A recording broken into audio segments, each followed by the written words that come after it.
जय हिंद दोस्तों, एक बार फिर हाजिर हम आप साथ एक नए और बहुत महत्वपूर्ण टॉपिक लेकर। यानी फ्रेंड्स, आज इस वीडियो में बात करने वाले हैं कि कोई भी आप ज़मीन खरीदते हैं और ज़मीन खरीदने के बाद अगर उसको आप दाखिल खारिज नहीं करवा पाते हैं तो उस दौरान क्या क्या उस पर कार्रवाई हो सकती है। यानी अगर कोई भी ज़मीन है उसकी रजिस्ट्री रद्द हो सकती है क्या, इस पर भी हम आज बात करने वाले हैं।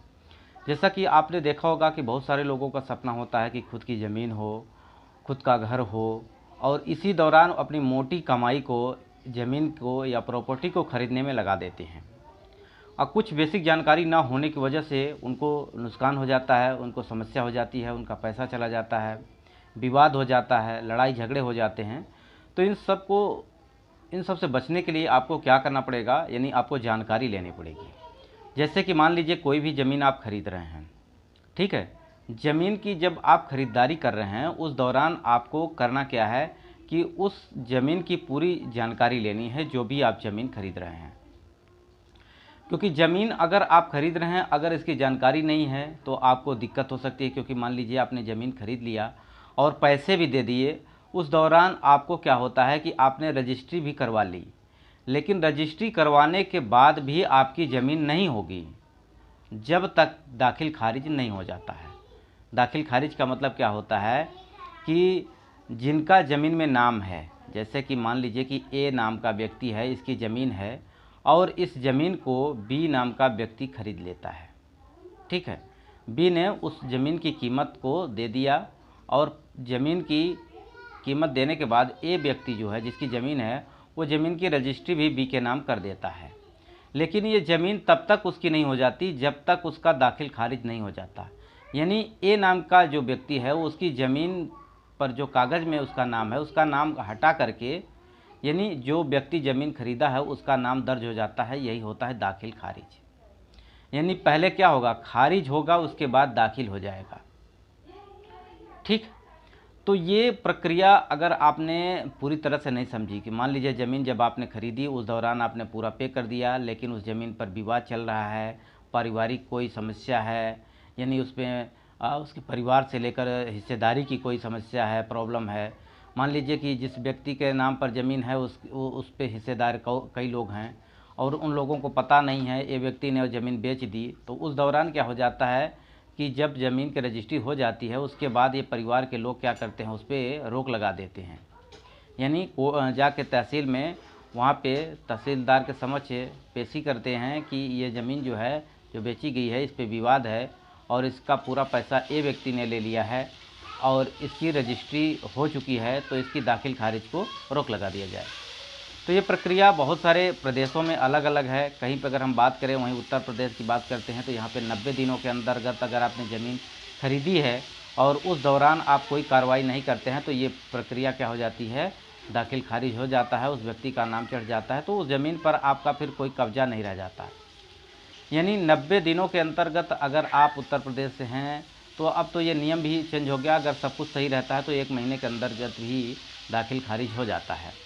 क्योंकि ज़मीन जो आपने खरीदी है उसका पूरी जांच होती है, उस पर कोई किसी प्रकार का विवाद अगर नहीं आता है तो वहाँ पे ज़मीन को जिस व्यक्ति ने खरीदी है उसके नाम दर्ज कर दी जाती है, दाखिल खारिज कर दिया जाता है। तो कुछ चीज़ें हैं जो आपको जानना ज़रूरी है। जैसे कि अगर हम बात करें,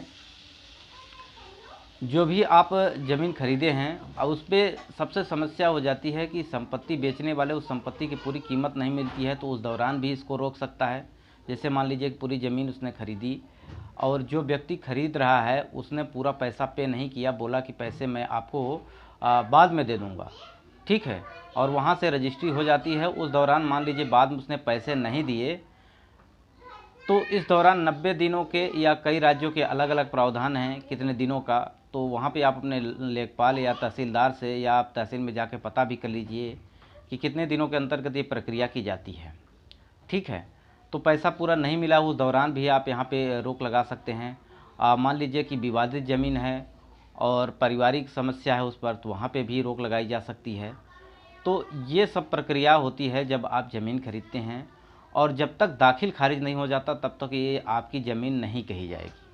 यानी जो भी आपने पैसा दिया है उस पैसे का कोई मतलब नहीं होगा, उस पर कोई भी आप कोई केस भी नहीं कर पाएंगे।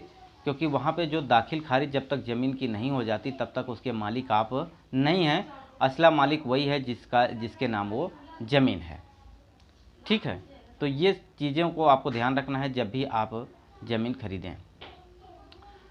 ज़्यादातर समस्या यही देखी गई है जो कि रिश्तेदारों को या साझेदारों का जो कि समस्या होती है, वो लोग केस दायर कर देते हैं। इसके अलावा कई बार खरीदार द्वारा संपत्ति के मालिक को पोस्ट डेटेड चेक दिया जाता है और उस दौरान वह चेक क्लियर नहीं होता है, क्योंकि यहाँ पे कोई भी ज़मीन आप खरीद रहे हैं तो आप कैश में पैसे अब नहीं दिया जाता। ठीक है, कैश में आप पैसे नहीं देंगे, बल्कि आपको किस में देना होता है, चेक देना होता है। ठीक है, जितने की ज़मीन की कीमत निश्चित की जाती है उसका चेक दिया जाता है।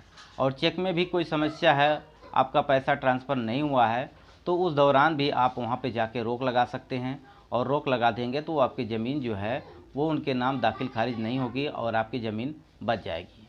तो कई सारे फ्रॉड होते हैं और फ्रॉड को आपको ध्यान रखना है, क्योंकि ये सब जो कि मोटी रकम इसमें लगती है। कोई भी ज़मीन या कोई भी आप घर या मकान खरीद रहे हैं तो उसमें खासा पैसा इस्तेमाल होता है, और इस पैसे की जो कीमत है वो ज़्यादा होने की वजह से यहाँ पे समस्या हो सकती है। इसलिए कोई भी काम करने से पहले आप सोचें, समझें और सही जानकारी लें, क्योंकि ज़मीन खरीदने समय आपको कई चीज़ों को ध्यान रखना होता है। जैसे कि जिस ज़मीन को आप खरीद रहे हैं उस मौके पर जाइए, मौके पर जाकर ज़मीन को नाप कराइए, क्या मौके पर जितना कागज़ में ज़मीन दी गई उतना है कि नहीं है। दूसरी बात, उसके आस पड़ोस के जितने भी मतलब खेत हैं या ज़मीन है उसके बगल में उसकी जांच करा, उसकी भी पता कर ले कि ये व्यक्ति जो ज़मीन बेच रहा है ये सही है कि नहीं है, कहीं दूसरे की ज़मीन आपको नहीं दिखा दिया, दूसरे की ज़मीन दिखा के आपको बेच रहा हो। तो ये सारा कुछ आपको पता करना है।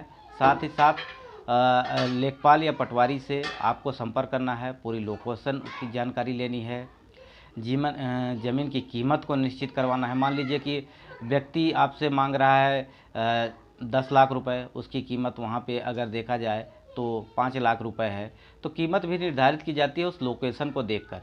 जैसे कि ज़मीन की लोकेशन कहाँ पे है, क्या वहाँ पे डेवलपमेंट है। अगर डेवलपमेंट ठीक ठाक रहता है, सब कुछ ठीक है, वहाँ पे सारा कुछ है, हाईवे निकला हुआ है, स्कूल है, सारा कुछ व्यवस्था है, तो वहाँ पे उसकी कीमत ज़्यादा हो जाती है। ठीक है, तो ये सारा कुछ आप बिना जाने बूझे ज़मीन को ना खरीदें, और ज़मीन को सारा कुछ पता करके ही खरीदें, नहीं तो आपको परेशानी हो सकती है। और इसके अलावा भी अगर आपको कोई जानकारी चाहिए तो आप कमेंट कर सकते हैं, इस पर वीडियो मैं आपको प्रोवाइड कर दूंगा। ये जानकारी कैसे लगी कमेंट बॉक्स में ज़रूर बताइएगा। चैनल को सब्सक्राइब कर लीजिएगा, वीडियो को लाइक करिएगा, दोस्तों तक शेयर करिएगा। वीडियो यहीं समाप्त करते हैं। नमस्कार।